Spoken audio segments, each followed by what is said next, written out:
Amados hermanos, Mateo capítulo 9 del 18 al 26 es el pasaje de nuestro sermón en esta mañana. Mateo 9 del 18 al 26. Voy a leer la palabra del Señor. Pongamos atención a la lectura. Mientras él les decía estas cosas, vino un hombre principal y se postró ante él diciendo: mi hija acaba de morir, mas ven y pon tu mano sobre ella y vivirá. Se levantó Jesús y le siguió con sus discípulos. Y aquí una mujer enferma de flujo de sangre desde hacía 12 años, se le acercó por detrás y tocó el borde de su manto, porque decía dentro de sí: si tocare solamente su manto, seré salva. Pero Jesús, volviéndose y mirándola, dijo: ten ánimo, hija, tu fe te ha salvado. Y la mujer fue salva desde aquella hora. Al entrar Jesús en la casa del principal, viendo a los que tocaban flautas y la gente que hacía alboroto, les dijo: apartaos, porque la niña no está muerta, sino duerme. Y se burlaban de él. Pero cuando la gente había sido echada fuera, entró y tomó de la mano a la niña, y ella se levantó, y se difundió la fama de esto por toda aquella tierra. Amén. Esa es la palabra del Señor. Que Él bendiga su palabra y nos bendiga a nosotros también por medio de la exposición. Vamos a orar al Señor para pedir su ayuda. Buen Padre Celestial, tú eres bueno y nos alimentas todos los días con comida material, con el pan de cada día, pero también nos alimentas con el pan espiritual, que es tu palabra, que necesitamos para vivir todos los días de nuestra vida. Concédenos pues que amemos tu alimento, que amemos la leche espiritual no adulterada, como dice el apóstol, y que bebamos de ella y seamos nutridos, fortalecidos, animados, exhortados, cualquiera que sea nuestra condición. Espíritu Santo, Espíritu de sabiduría, ilumínanos para exponerla y también para recibirla con alegría. En Cristo Jesús. Amén. Amados hermanos, el Señor Jesús está muy activo en su ministerio en Galilea. Recuerden que Él tenía su ciudad donde tenía una casa en la que residía y de allí salía a predicar cuando estaba en Galilea. Y esa ciudad era la ciudad de Capernaum, una ciudad que estaba junto al lago o al mar o el mar de Galilea. ¿Ok? Entonces, nuestro Señor ha llamado a algunos de sus discípulos, no ha llamado a todos todavía, y nuestro Señor ha dado muestras de su gran compasión, como también de su gran poder y autoridad sobre las enfermedades, sobre la creación y también sobre el mundo espiritual. No hay nada que quede fuera del poder y la autoridad de nuestro Señor Jesucristo. Y ahora el Señor Jesucristo nos enseña también que mientras Él está con su iglesia, hay gozo y alegría, ¿verdad? El reino que Él establece, la enseñanza para sus discípulos, aún en medio de las luchas y de las pruebas, trae gozo y alegría. Bueno, Él estaba enseñando esto cuando llama a Mateo, ¿lo recuerdan? Llama a Mateo y después es confrontado por sus enemigos y les responde que Él no vino a llamar a justos, sino a pecadores al arrepentimiento, a gente que reconoce su pecado y que se entrega a la infinita misericordia del Señor para encontrar salvación, para encontrar perdón, para encontrar vida eterna. Y esa salvación es la que trae un verdadero gozo y alegría a nuestras vidas. Y si tenemos en cuenta ese detalle, cuando nos acerquemos a este pasaje que vamos a estudiar, vamos a ver cómo el tema del gozo, de la alegría y también de la autoridad y de la compasión de nuestro Señor Jesucristo siguen presentes. Bueno, nos dice que mientras Jesús estaba diciendo, explicando estas cosas, de que Él había venido a llamar a pecadores al arrepentimiento, aquellos que reconocen su maldad, mientras él estaba enseñando, y al parecer estaba en la casa de Mateo, el discípulo que él llamó. Mientras él estaba hablando sobre este tema importante, llegó corriendo un hombre, y aquí nuestra Biblia dice un hombre principal. La palabra principal en el griego original se refiere a un gobernante, se refiere a una persona líder, se refiere a una persona muy importante dentro de la sociedad judía. Este hombre, nos dicen los otros evangelios, se llamaba Jairo. ¿Ok? Jairo. Este hombre era en realidad como el dirigente de toda la sinagoga que había en Capernaum. Las sinagogas eran los templos judíos. Entonces él estaba encargado de quién iba a predicar en la sinagoga, quién iba a enseñar. Estaba encargado de que todo estuviera en orden y también de que el edificio estuviera en buena forma. Él era una persona muy importante dentro de la sociedad judía, muy importante. Era respetada y generalmente, hermanos, este cargo, esta función de ser el gobernador de la sinagoga, se transmitía de generación en generación. A veces sí los podían nombrar, pero era como un cargo vitalicio, es decir, de toda la vida, y que se transmitía de familias por generaciones. De modo que este hombre era una persona muy bien acomodada, tenía dinero, era una persona respetada, era una persona que entre los judíos no se iba a humillar para venir a buscar la ayuda ¿de quién? De Jesús. Pero dice el texto que este hombre no solamente vino a Jesús, sino se postró ante él. ¿Qué significa postrarse? ¿Qué significa? Que uno se humilla, se arrodilla. Pero en el mundo antiguo, ustedes lo han visto tal vez en la televisión, cuando los musulmanes oran. ¿Cómo oran los musulmanes? Se ponen de rodilla y además se tiran ¿a dónde? Al suelo. Eso era lo que hacían los judíos en ese tiempo también. De modo que este hombre realmente se encontraba desesperado. Y como él era un hombre de dinero y de poder, pues él tenía acceso a todos los médicos que habían en Israel. Él tenía acceso a todos los hospitales, por así decirlo.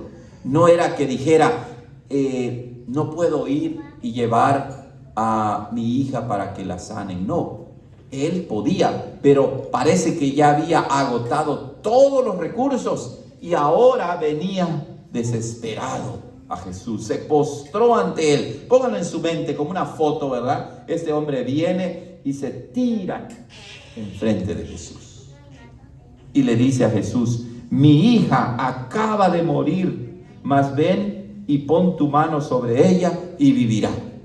Qué interesante lo que dice Jairo.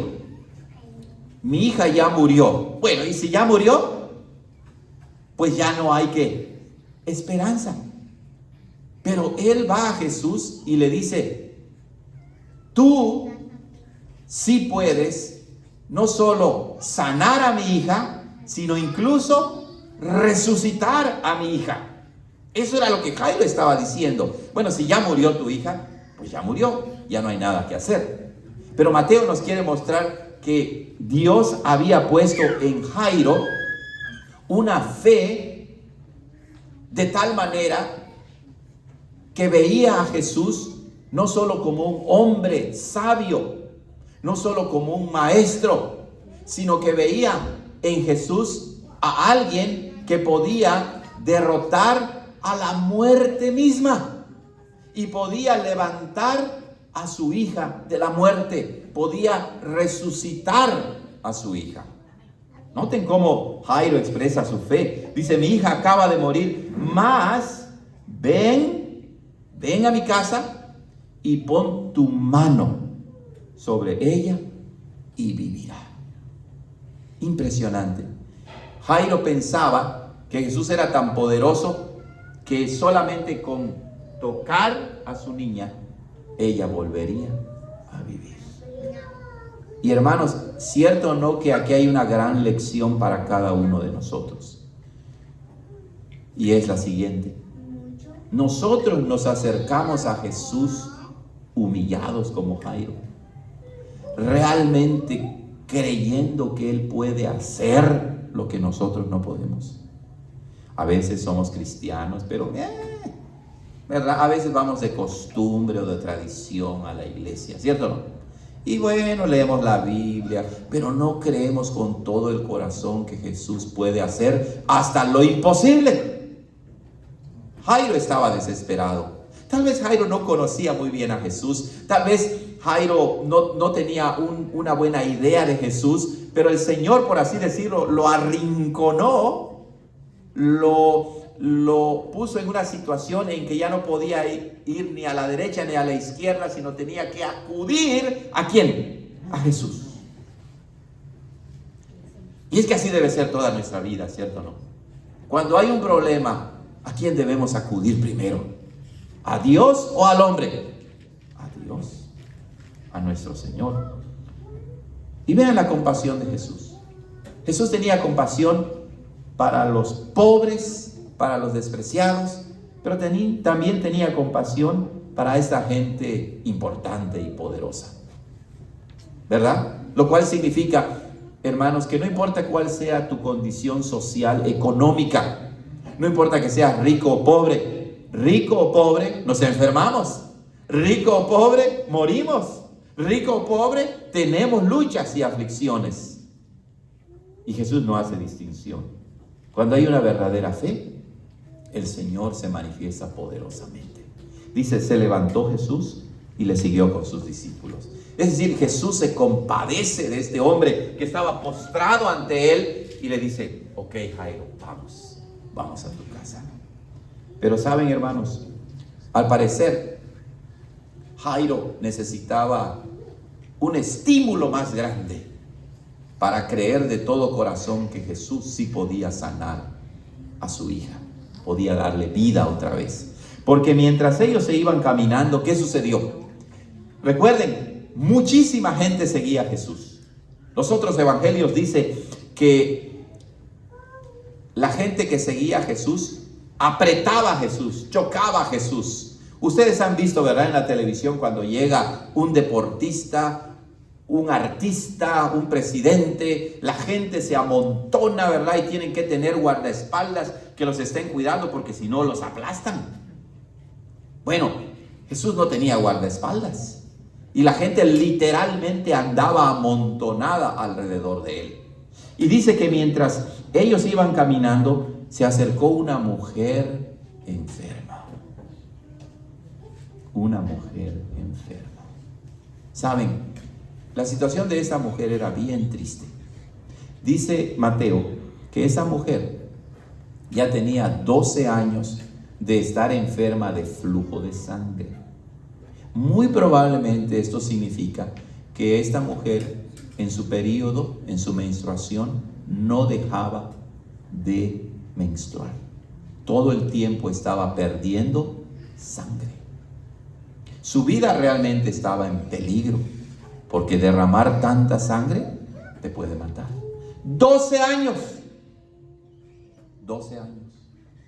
Y dice que esta mujer, los otros evangelios dicen que esa mujer había ido a los médicos y había gastado todo su dinero y había sufrido mucho de parte de los médicos. Porque recuerden, en ese tiempo, si hasta la fecha, cuando tienes una enfermedad, vas a los médicos y en lugar que encuentres alivio, pues te amuelan más, ¿verdad? Muchas veces así sucede. Ahora imagínense en ese tiempo, hermanos, la medicina no estaba tan avanzada y les daban remedios que en lugar de hacerle bien, le hacían mal.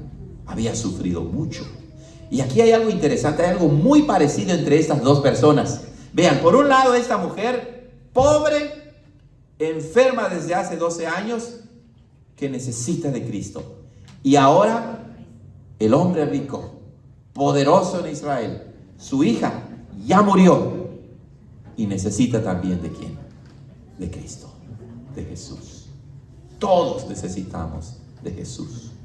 Pero la condición de esta mujer, y vamos rápido porque el tiempo se acaba, la condición de esta mujer era muy triste, no solamente porque físicamente perdía mucha sangre y tenía dolor, vivía con dolor, sino que la ley en el Antiguo Testamento nos enseña que la mujer que tenía este flujo de sangre no podía vivir dentro de la sociedad, de la comunidad, porque ritualmente quedaba impura por la sangre que derramaba. Y entonces cualquier persona que se relacionara con ella también quedaba impura para participar en la adoración a Dios, en el templo, en los sacrificios. Entonces, esa mujer era como un leproso o una leprosa. Ella no vivía con su familia. Ella no vivía en la ciudad, en el pueblo. Ella vivía afuera, con los exiliados, con los abandonados, con los mendigos, con los pobres. No llevaba una vida común y corriente. Imagínense, la condición de ella era terrible. Es más, ella no estaba autorizada para acercarse a Jesús. Lo más probable es que esta mujer había escuchado de Jesús, del poder de Jesús. ¿Lo recuerdan, hermanos? Todos los milagros que él ha hecho, cómo sanó al leproso, que él mismo tocó al leproso. Jesús, cuando vio al leproso, no le dijo, no te acerques. No, él fue y tocó al leproso. Seguramente esta mujer escuchó de la fama de Jesús y dijo, no me va a rechazar. Pero ella no vivía dentro de la ciudad, vivía afuera y no tenía autorizado entrar y mucho menos mezclarse con toda la gente que seguía a Jesús, porque si la gente se hubiera dado cuenta, inmediatamente la hubieran expulsado y sacado fuera de la ciudad. Vean la fe de Jairo, el hombre principal de la sinagoga. Vean la fe de esta mujer. Dios da fe a quien Él quiere, ¿cierto o no? No importa que seas pobre, no importa que seas rico, Él nos da fe verdadera. Y esa mujer se llenó de valor y me imagino que tal vez se cambió de ropa o se arregló algo y dijo, yo me voy a meter entre la multitud y voy a llegar hasta Jesús. Y dice, ella decía dentro de sí, si tocare solamente su manto, la punta de su vestido, ni siquiera tengo que tocar su mano, su cuerpo, con que yo lo toque, aunque según ella, aunque Jesús no se dé cuenta, aunque yo toque la orilla de su manto, seré salva. Tanta fe tenía esta mujer. Nuevamente, no conocía bien a Jesús, no tenía el Antiguo y el Nuevo Testamento como nosotros lo tenemos para aprender más, pero el Espíritu Santo puso una verdadera fe en ella y esta mujer se acercó. Imagínense ahora, pongan en su mente al hombre rico, a Jairo, ¿verdad? Que se tira ante Jesús, y ahora esta mujer que se mete entre la multitud, entre la gente que sigue a Jesús, y va y toca la orilla del vestido de Jesús. Recuerden que en ese tiempo, en esa cultura, como hasta la fecha, los hombres visten también con vestidos, túnicas, ¿verdad? En el Medio Oriente así visten. Y toca el manto de Jesús. Pero noten lo que dice, si tocare tan solamente su manto, seré salva. Es una palabra bien interesante, porque salva significa sana físicamente, pero también en Jesús encontró sanación y salvación. Sanación y salvación. Bueno, ¿cuánta gente seguía a Jesús? Los otros evangelios dicen que Jesús preguntó, ¿quién me ha tocado? ¿Quién me ha tocado? ¿Verdad? Pero Mateo quiere centrar nuestra mirada en que Jesús conoce todo, en que Jesús sabe todo. Y dice que Jesús, volviéndose y mirándola, dijo, ten ánimo, hija, tu fe te ha salvado. Noten, la mujer se acerca pensando, no se va a dar cuenta Jesús, pero Jesús es Dios. Y Mateo quiere que veamos eso, que Jesús no se volteó y la vio y le dijo, ¿por qué tú, mujer enferma, me has tocado? No, le dijo, ten ánimo, hija. Esta misma palabra de ten ánimo se la repite también el Señor Jesús a los que sanaron a los que llevaron al paralítico. ¿Se acuerdan? Ahí mismo en Mateo 9, en el versículo 2, le dice al paralítico más bien: ten ánimo, hijo, ten ánimo. Esas palabras son hermosas, hermanos, porque denotan la compasión y el amor de Jesús. En lugar de regañar a la mujer, ¿qué hizo Jesús? Le dijo: ven, hija, acércate a mí con tranquilidad, no tengas miedo. Lo mismo que hacemos con nuestros hijos, ¿verdad? Porque a veces nos enojamos por las travesuras que hacen y entonces como que se nos paran los pelos, ¿verdad? Y los ojos nos crecen muy grandes y los niños tienen miedo, ¿verdad? Pero nos calmamos y les decimos: ven, hijo, ven aquí, no tengas miedo. Ven, y los abrazamos y los besamos. Y claro, luego después le damos una nalgada también, ¿verdad? Pero les damos confianza. Y eso fue lo que hizo el Señor Jesús. Le dice: ten ánimo, hija, tu fe te ha salvado. Hermanos, es importante la fe, ¿cierto o no? La fe verdadera, la fe que conoce a Jesús, la fe que confía en Jesús y la fe que tiene seguridad de lo que Dios hace en nuestras vidas. Y esta fe, como sabemos, no la creó esa mujer ni el principal en su corazón. ¿Quién la puso en su corazón? El Espíritu Santo. Porque la fe es un regalo de Dios. Pero también, ¿quién va a creer? ¿Dios por nosotros? No, nosotros tenemos que creer. Y le dice: tu fe te ha salvado. ¿Pero en qué consistía la fe de la mujer? Pues la fe tiene como su objeto siempre a Jesús. La mujer no dijo: bueno, me voy a salvar porque yo tengo mucha fe y solamente con tocar el borde de su manto quedaré salvo. No, el contenido de la fe de esta mujer era: Jesús me puede sanar. Jesús me puede salvar. Tiene tanto poder que solamente necesito tocar la orilla de su vestido y con eso seré salva. Esa era la fe de la mujer. Esa era la fe de Jairo. Aunque mi hija está muerta, él lo puede hacer. Eso creemos nosotros, hermanos. ¿Realmente nuestra fe está en Jesús o está en mí? Porque la gente se confunde y a veces dicen: es que mi fe es grande, mi fe, sí, yo tengo fe, pero bueno, ¿en quién crees? ¿Quién es el objeto de tu fe? ¿En quién confías? Si solamente confías en tu propia fe, pues esa no es verdadera fe. La verdadera fe es la que confía en Jesús. Y la mujer fue salva desde aquella hora. Noten, hermanos, fue salva, sanada completamente desde ese mismo momento.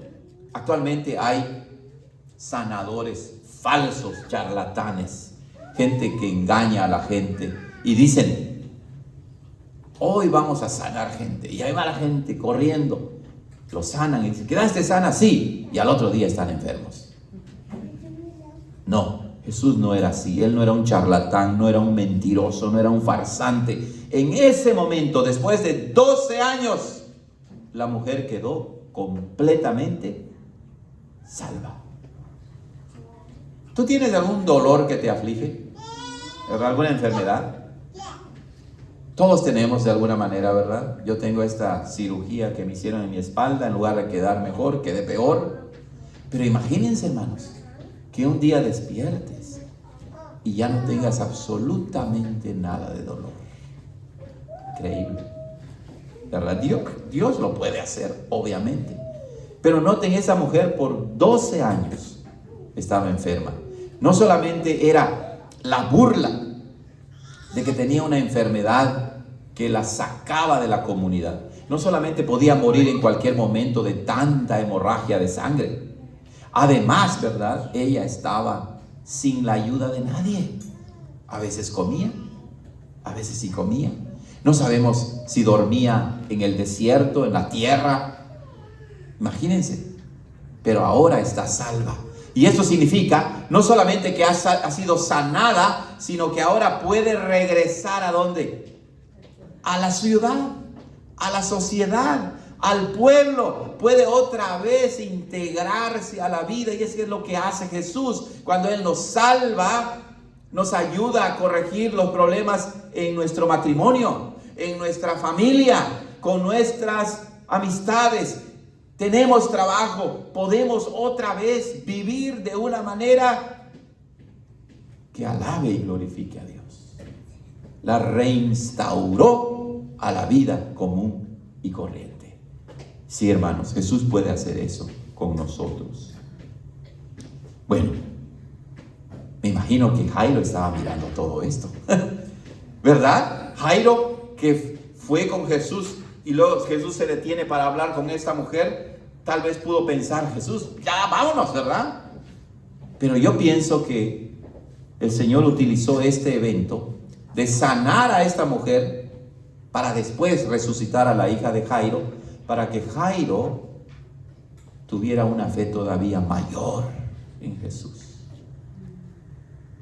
Sí, si él ya sanó a esta mujer que estaba enferma por 12 años, sí, esa fe que ya tiene Jairo quedó confirmada, quedó reforzada. Claro, él puede sanar a mi hija, puede resucitar a mi hija, lo puede hacer.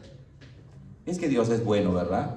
Porque a veces estamos en problemas y perdemos la esperanza. Y como hemos dicho en esa época de tanta gripa, ¿verdad? Que uno se siente tan mal que parece que no tienes ni fuerzas ni ánimo. Pero cuando escuchas que otros también se han enfermado y que ya salieron de la enfermedad, ¿cómo te sientes?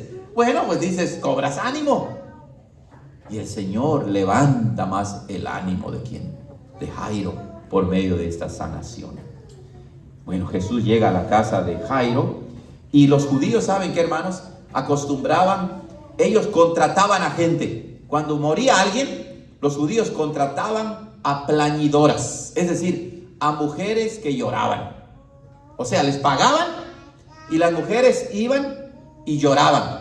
Así que cuando llegabas a la casa del muertito, como se dice, ahí estaban esas mujeres, llorando. También nos dice que habían gente que tocaban flautas. Lo mismo, les pagaban y esas personas tocaban flautas y llantos. Y también aprendemos de la historia de Israel que muchas de estas personas se vestían con cilicio, es decir, se vestían con ropas sucias que denotaban tristeza, que denotaban dolor. Entonces ahí se encontraba toda esta gente gritando, llorando, tocando las flautas, el escándalo porque había, bueno, además era Jairo el principal de la sinagoga, él tenía dinero para contratar a toda esta gente. Así eran los judíos. Estaba el alboroto. Para nosotros es raro eso, ¿verdad? Pero entre la cultura judía así es. Y dice, entró Jesús y vio a los que tocaban flautas y la gente que hacía alboroto. Es bien interesante, Jesús se da cuenta, él sabe que esta gente está fingiendo. Pues les pagaban para eso. Y por eso dice en el 24, les dijo, apartaos, es decir, sálganse de aquí, quítense de aquí. Porque la niña no está muerta, sino que hace, duerme. Increíble. Esa expresión es bien interesante. ¿La niña había muerto? Sí. Pero no para quién. Para Jesús. Sí, en verdad había muerto, pero Jesús como que estaba diciendo, la muerte de la niña es como un sueño breve y temporal. Y yo la voy a despertar. El poder de Jesús no solamente tiene poder sobre las enfermedades físicas, no solo tiene poder sobre la creación, no solamente tiene poder sobre el mundo espiritual, tiene poder sobre la misma muerte. Él ha vencido a la muerte. Echó a toda la gente. Ellos se burlaban de Jesús, decían, sí, cómo no, ella está muerta. Se burlaban de él, no creían en Jesús. Pero cuando la gente fue echada afuera, noten, echada afuera en el griego original significa que Jairo les dijo, sálganse por favor, no los queremos en este momento, váyanse. Los tuvieron que sacar. Y dice que Jesús entró y tomó de la mano a la niña y ella se levantó. Increíble. ¿Qué le dijo Jairo a Jesús? Solamente ven y pon ¿qué? Tu mano sobre ella. Pero Jesús hace algo más. ¿Qué hace? La toma de la mano y la levanta. Resucita. Una sanación y una resurrección. Y la fama de Jesús se difundió por toda aquella tierra. Amados hermanos, este es nuestro Jesús, quien tiene poder, quien tiene autoridad y quien tiene compasión y no hace distinción de personas. Y claro, este milagro de resurrección nos recuerda que Jesús iba a morir y Él tenía autoridad para volver a vivir. Él es la resurrección y la vida. Si crees en Él, y aunque mueras, un día volverás a vivir por toda la eternidad. ¿Tienes fe en Jesús? ¿Crees que Jesús lo puede hacer de verdad? Sí, hermanos, no dudemos, Él lo puede hacer. Amén. Vamos a terminar con una oración. Señor, gracias por tu palabra poderosísima de esta bella porción del Evangelio de Mateo. Ayúdanos para que nuestra fe tenga como contenido a nuestro amoroso y poderoso Jesús. Bendícenos, Señor, para que vivamos según tu santa voluntad. En Cristo Jesús. Amén. Vamos, hermanos, vamos a continuar con la última parte de nuestro servicio y vamos a